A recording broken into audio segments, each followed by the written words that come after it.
Hello friends, welcome back to channel महापुरुषों की बातें। साथ संगत जी, सबको प्यार भरी राधा स्वामी। आइए सुनते हैं कुछ प्रेरणादायक वचन। ये वचन राधा स्वामी सत्संग व्यास द्वारा प्रकाशित तथा श्री महेंद्र सिंह जोशी द्वारा लिखित पुस्तक अमृत नाम में से लिए गए हैं। इस पुस्तक के पृष्ठ नंबर 57 पर फरमाया गया है, संत सतगुरु के स्वरूप पर वृत्ति टिका लें तो माया की अग्नि सागर जला नहीं सकता, डुबो नहीं सकता और लोक परलोक में सत्कार मिलता है। गुरु रामदास जी के अनुसार प्रेम प्रीति सहित गुरु को पूजने से मन की सब इच्छाएं पूर्ण होती हैं। गुरु की मूर्ति से भाव उसका बुत या तस्वीर नहीं, उसका स्वरूप है। जबान सतगुरु का सिमरन करे, अंतर में ध्यान उसके स्वरूप पर केंद्रित रहे, आंखें उसके दर्शन में मग्न रहें और कान उसका नाम सुनने में। भाव यह है कि अपना सारा अस्तित्व उसके प्रेम में समा जाए। इस प्रकार गुरु भक्ति शिष्य को परमेश्वर के द्वार पर पहुंचा देती है। सतगुरु जो कि प्रत्यक्ष परमेश्वर है, इस पूजा का अधिकारी है। जीवन देता है, असली जीवन, आत्मिक जीवन, जो कि केवल उससे ही मिल सकता है। गुरु में विश्वास। गुरु से शिष्य का रिश्ता पूर्ण विश्वास का रिश्ता है। गुरु पारब्रह्म परमेश्वर का ही सगुण रूप होता है। उसमें कोई कमी या अवगुण कैसे होंगे, और उसमें कमी या अवगुण ढूंढने की कोशिश भी नहीं करनी चाहिए। कोई क ख ग सीखता विद्यार्थी अपने अध्यापक की योग्यता की परीक्षा नहीं ले सकता। परमेश्वर मानव शरीर धारण करके संसार में आता है, तब ही मनुष्य के लिए प्रभु की रजा को जानना संभव होता है। उससे शिक्षा, ज्ञान और मार्गदर्शन प्राप्त किया जा सकता है। वह जानबूझकर बाहर से साधारण मनुष्य जैसा मनुष्य दिखाई देने की लीला करता है, और पर असल में अंदर से मनुष्य नहीं होता। उसकी निर्दोषता, सर्वगुण संपन्नता में कभी परिवर्तन नहीं आता। पर तुच्छ बुद्धि जीव कई बार इस कौतुक करने वाले की उस लीला से धोखा खा जाते हैं और उसे साधारण मनुष्यों के मापदंड से परखने की गलती कर बैठते हैं। हमें इस भूल से बचने के लिए चेतावनी दी गई है। बिना शंका किए गुरु के हुक्म का पालन करना चाहिए, और जो लीला वो खेल रहा है उसकी जांच शुरू नहीं करनी चाहिए। उसे दुनियादारों से किसी प्रकार की कोई गरज नहीं होती।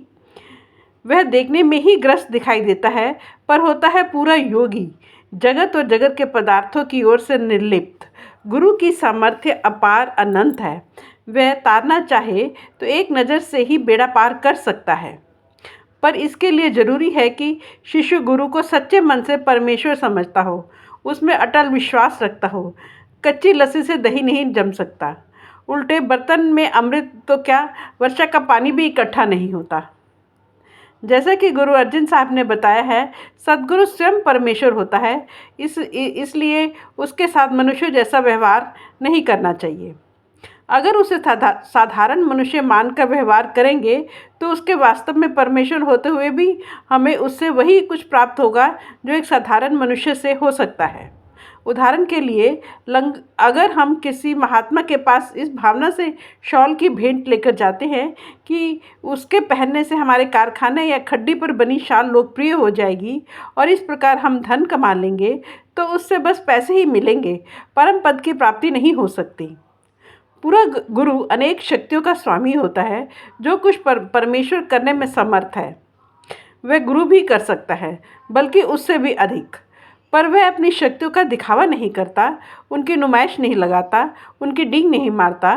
वह अपने मुंह से कब कहेगा कि चाहे मैं तुम्हें अब अपने इस जामे में एक साधारण मनुष्य नज़र आ रहा हूँ, पर हूँ असल में परमेश्वर से एक रूप उसमें समाया हुआ। मैंने उस तरह जन्म धारण नहीं किया जिस तरह अन्य जीव अपने कर्म भोगने के लिए धारण करते हैं।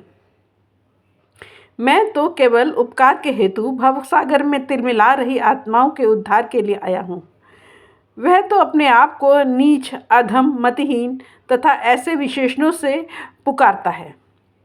प्रभु को पा लेने वाला तो अपनी प्राप्ति को छिपा छिपा कर ही रखता है। हमें 2-4 रुपए की कोई चीज़ खरीदनी हो तो कई दुकानों से पूछताछ करके खरीदते हैं।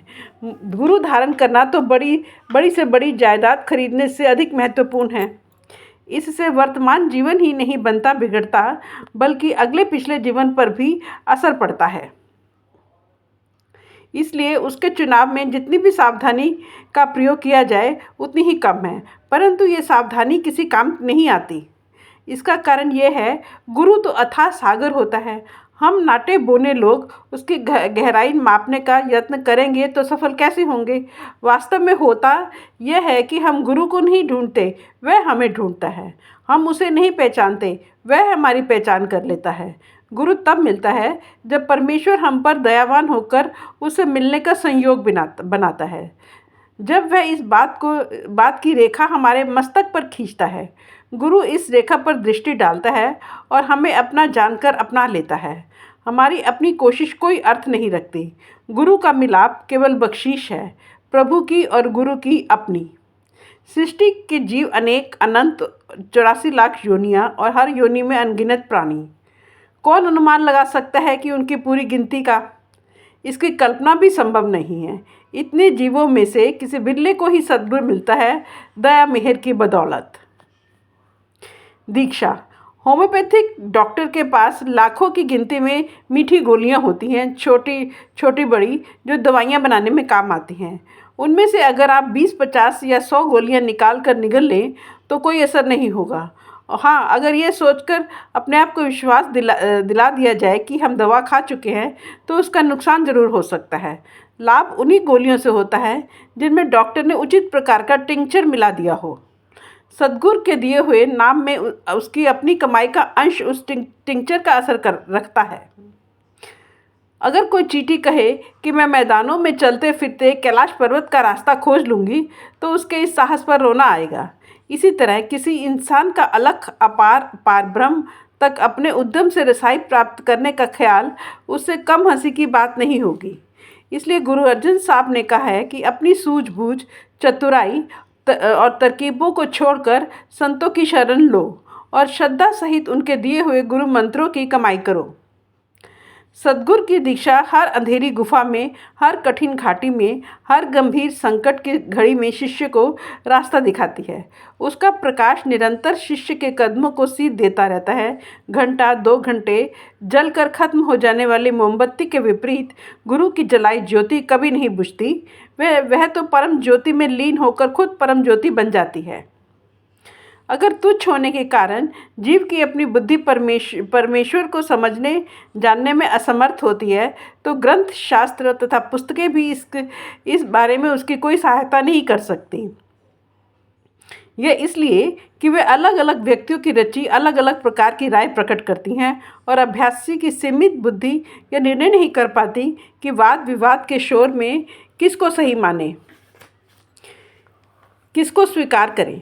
सद्गुरु मनुष्य जैसा मनुष्य दिखाई देते हुए भी निरंतर परमेश्वर से घुला मिला होता है। इसलिए उसका ज्ञान संपूर्ण और प्रत्यक्ष होता है।